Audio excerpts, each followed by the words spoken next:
سلام. توی این ویدیو میخوایم کار با جاوا اسکریپت توی رندر مود SSR .NET 8 توی بلیزر با هم دیگه صحبت بکنیم. من الان اینجا یک بلیزر وب اپ درست میکنم که تمپلیت جدید .NET 8 هستش. HTTPS رو ور میدارم و اینتراکتیوش رو حالت نان میذارم، یعنی هیچ اینتراکتیوی نداره، یا همون SSR یا سرور ساید رندرینگ میشه. الان میذارم که پیجای سمپلم رو درست بکنه و بعد میذارم که بسازه. خب یه بار رانش میکنیم که ببینیم همه چی درسته.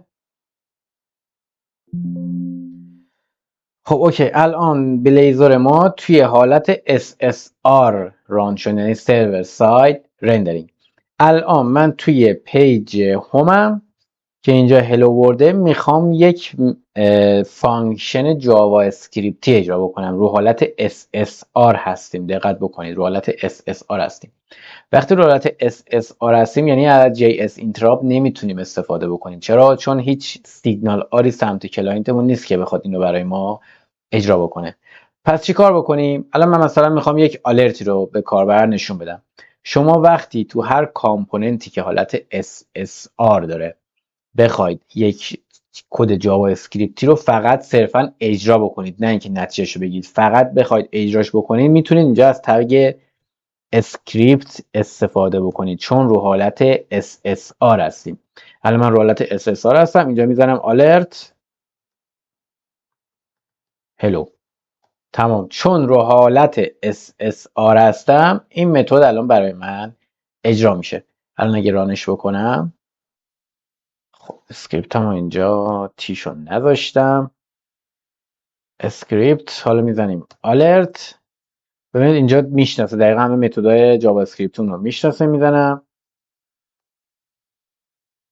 hello code easy.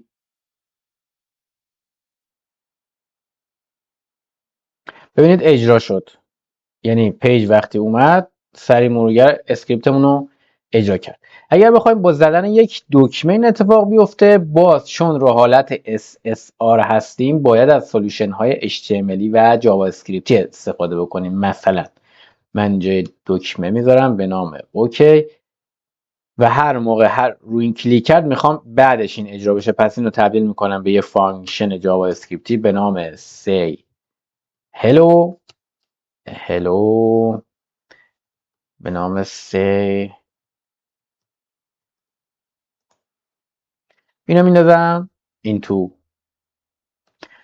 الان رفت توی فانکشن و اینجا دقت کنید توی آن کلیک جاوا اسکریپتی دارم اینو میزنم. ادساین ما دیگه اینجا نداریم. چرا؟ چون رو این کار نمیکنه، چون رو حالت SSR هستیم. این آن کلیکمون کار نمیکنه چون رو حالت SSR هستیم. پس روی آن کلیک جاوا اسکریپتی و HTML این کارو میکنم. میگم حالا say hello منو صدا کن.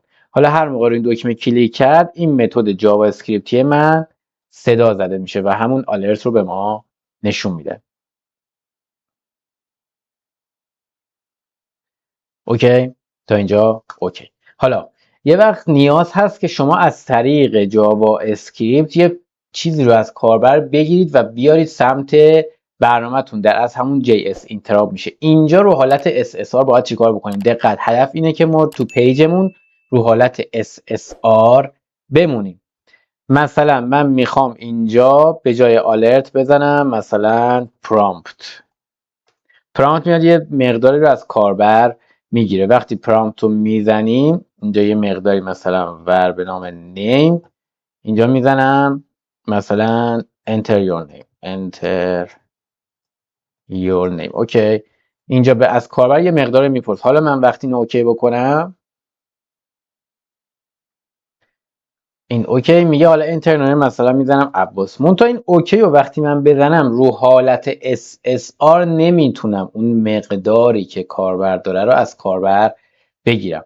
پس مجبورم که یه جایی از سرور ساید رندرینگمون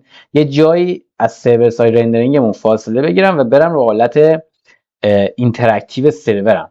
چطور این کار بکنم؟ دقت کنید، هدف اینه که ما توی پیجمون رو حالت SSR بمونیم به هر دلیلی. پس باید بیایم چیکار بکنیم؟ باید بریم سمت کامپوننت، یعنی باید بریم یه کامپوننتی درست بکنیم و این کار جاوا اسکریپتی رو بسپاریم سمت اون کامپوننت و بگیم فقط اون تیک کامپوننت رو برو رو حالت اینتراکتیو انجام بده. پس اول میام حالت اینتراکتیو رو توی اپلیکیشنم فعال میکنم، میشه اد اینتراکتیو سرور. ویدیو بلیزر 8 رو ببینید اگر نمیدونید اینا چیه. اینجا میشه اد اینتراکتیو سرور مود. الان اینتراکتیو هم فعال شد. بعدش میام توی کامپوننتم یه دونه کامپوننت میذارم به نام مثلا js get name. اسم کامپوننتم اینه، وظیفش هم همینه. بعدش میگم که این کامپوننت من باید حالت رندر مودش باید حالت اینتراکتیو سرور باشه، چون میخوام از جاوا اسکریپت استفاده بکنم. کد بیهایندشون میزنم که ببره توی فایل جدا. اینجا JS interrupt رو اینجکت میکنم IJS run time. اسمش هم میذارم JS inject فراموش نشه. اینجکت فراموش نشه. بعدش میگم حالا ما چون میخوایم متد جاوا اسکریپتی صدا بزنیم حتما توی آن افتر رندر باید این کارو بکنیم. قبلا توی ویدیو قبلی گفتم. حالا اینجا میخوایم یک متد جاوا اسکریپتی رو صدا بزنیم و نیمو از کاربر بگیریم. پس میشه js.invoke void برای زمانی که شما فقط میخواید یک متدی رو صدا بزنید و هیچی نمیخواید از جاوا اسکریپتتون نتیجه بگیرید. invoke async یه چیزی رو صدا میزنید و میخواید یه نتیجه‌ای هم بگیرید. درسته؟ پس میشه invoke async. نتیجه‌ای که میخواید از جاوا اسکریپت بگیرید استرینگه، چون قراره یه نامی اونجا وارد بکنه.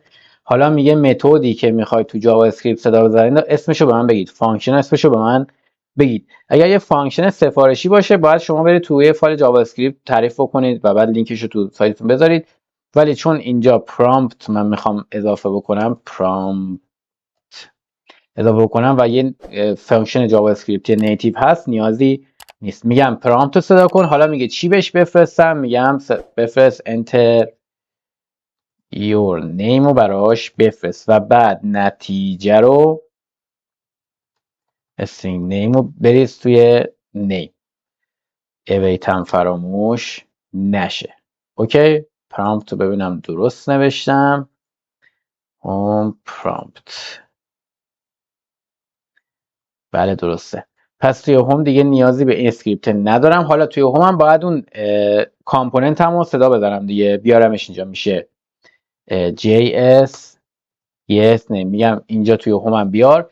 اینجا دیگه قضیه فرق میکنه. پیج من رو حالت SSR هست ولی این کامپوننت من میره سمت کاربر، سیگنال ها رو میفرسته و خودش به صورت شخصی میاد یه ارتباط اینتراکتیو سروری برقرار میکنه. اینجا میتونم الان به هدفم برسم. الان اینجا آن افتر رندرم زدم. اینجا یه دونه دقت کنید که JS Get Name حالت رندر مودش اینتراکتیو سرور هست.